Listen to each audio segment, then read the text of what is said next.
Afrika Tengah, akhir abad ke-19, sebuah wilayah luas dipenuhi hutan tropis, sungai panjang yang berliku, dan tanah kaya akan mineral serta hasil hutan.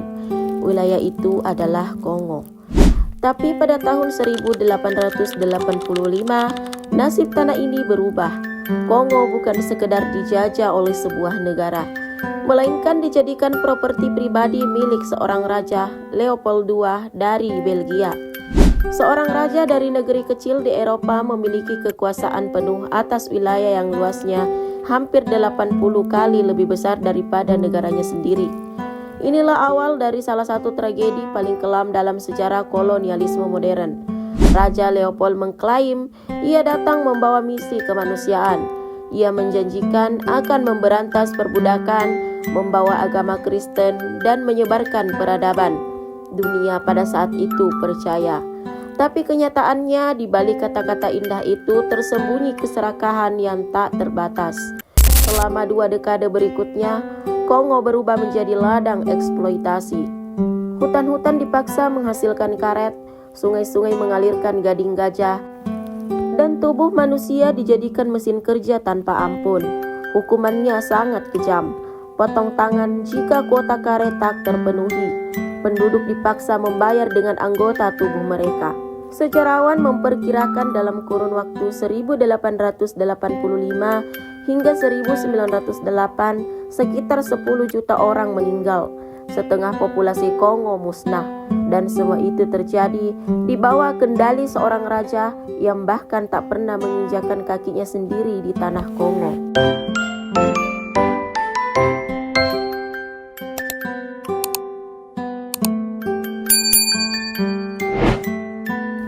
Leopold II lahir tahun 1835, anak dari Leopold I, raja pertama Belgia.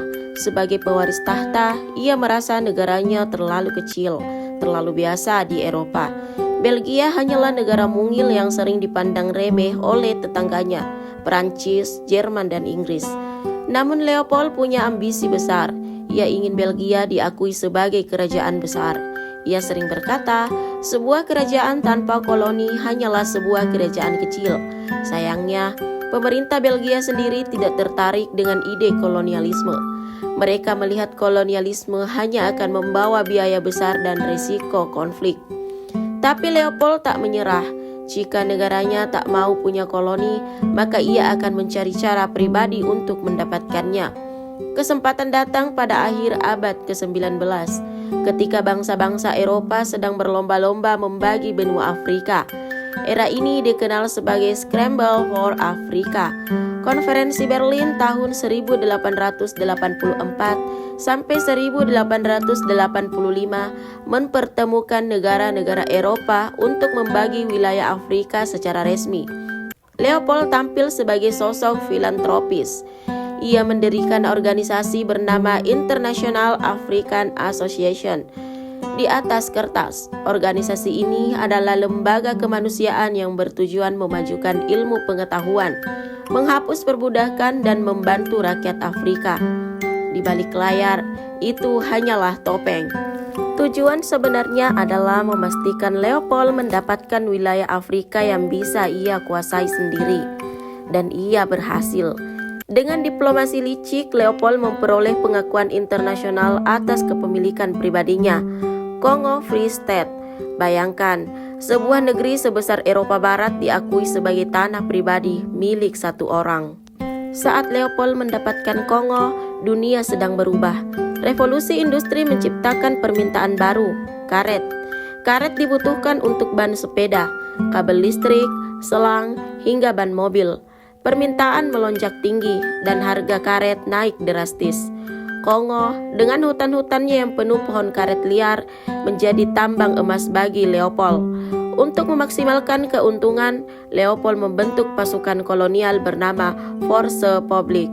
Pasukan ini terdiri dari tentara bayaran Eropa dan prajurit Afrika yang dipaksa. Mereka bertugas mengawasi rakyat Kongo, memaksa mereka mengumpulkan karet, dan menghukum siapapun yang dianggap melawan. Kuota yang diberikan mustahil dicapai. Penduduk dipaksa masuk ke hutan berhari-hari, menyadap pohon karet tanpa alat pelindung. Getah karet menempel di kulit-kulit, membuat luka dan sering merusak tubuh. Jika mereka gagal memenuhi kuota, hukuman menanti. Pasukan Force Publique membawa senapan dan peluru, tetapi mereka diminta untuk menunjukkan bukti bahwa setiap peluru digunakan untuk membunuh musuh. Bukti itu berupa tangan manusia, maka potongan tangan menjadi pemandangan biasa. Seringkali bahkan ketika tidak ada musuh, tentara tetap memotong tangan orang tak bersalah hanya untuk melaporkan tugasnya. Hasilnya, ribuan bahkan jutaan tangan manusia dikumpulkan sebagai bukti. Desa-desa penuh dengan orang yang kehilangan tangan, kaki, atau anggota keluarga. Inilah harga dari setiap kilogram karet yang keluar dari hutan Kongo. Sementara itu di Eropa, Leopold menjalankan propaganda yang sangat sukses. Ia membayar jurnalis, politisi, bahkan misionaris untuk menyebarkan citra dirinya sebagai raja kemanusiaan. Ia mengaku telah menghapus perbudakan Arab di Afrika Tengah. Ia mengaku membangun sekolah, rumah sakit, dan infrastruktur. Ia mengklaim sedang membawa peradaban modern ke tanah liar, bahkan banyak gereja dan organisasi amal yang mengirim donasi. Percaya bahwa uang mereka dipakai untuk menolong orang Afrika. Padahal kenyataannya uang itu dipakai untuk membiayai teror. Selama bertahun-tahun dunia percaya. Koran-koran di Eropa menulis tentang keajaiban Kongo. Leopold bahkan dipuji sebagai pahlawan kemanusiaan. Namun sedikit demi sedikit, kebenaran itu mulai bocor. Beberapa misionaris yang bekerja di Kongo menyaksikan langsung kekejaman Force Publique.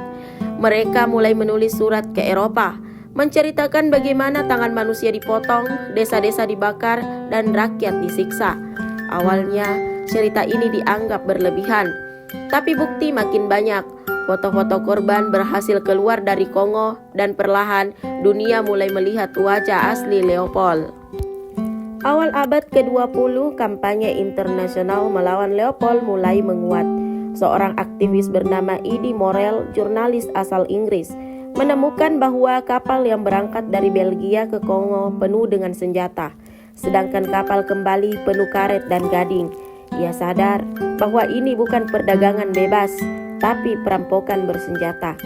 Morel memulai kampanye besar, menulis artikel, membuat buku, dan menggalang dukungan publik. Bersama tokoh lain seperti Sir Roger Casement, mereka membongkar skandal Leopold ke dunia. Foto-foto yang mengguncang hati mulai beredar. Anak-anak tanpa tangan, keluarga hancur, desa-desa yang kosong. Dunia tak lagi bisa menutup mata. Akhirnya, tekanan internasional memaksa pemerintah Belgia bertindak. Pada tahun 1908, setelah 2 dekade penuh darah, Kongo Free State diambil alih oleh pemerintah Belgia. Leopold dipaksa menyerahkan propertinya. Namun, sebelum meninggal pada 1909, Leopold masih sempat menghancurkan banyak dokumen agar jejak kejahatannya tidak semua terbongkar. Sejarawan memperkirakan dalam masa pemerintahan Leopold di Kongo sekitar 10 juta orang meninggal. Separuh dari populasi hilang hanya dalam 2 dekade. Tragedi ini meninggalkan luka mendalam.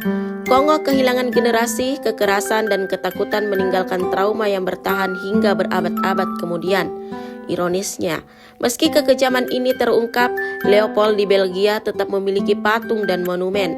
Beberapa masih berdiri sampai sekarang.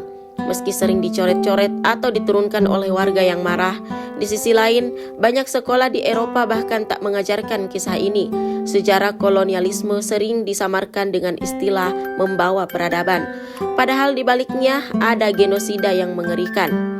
Kisah Leopold II dan Kongo memberi pelajaran besar. Kolonialisme bukan sekedar ekspansi wilayah, melainkan mesin keserakahan yang sering menelan jutaan nyawa. Kongo bukan satu-satunya, tapi menjadi simbol bagaimana kekuasaan mutlak di tangan satu orang bisa merubah menjadi bencana.